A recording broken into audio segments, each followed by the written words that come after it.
Okay, stand up. I need one person.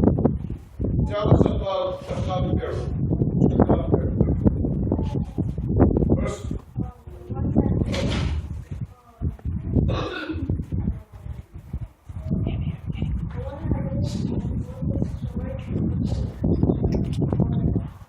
Speak loud so we can all hear you.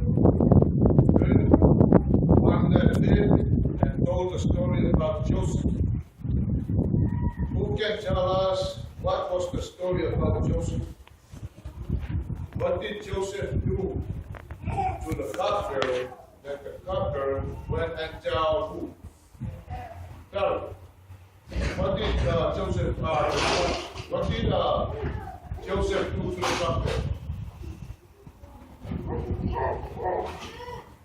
Joseph interpreted the cupbearer's dream. Where? In prison.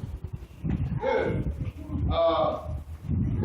Pharaoh had two dreams. Say it with me. What was the first one? Most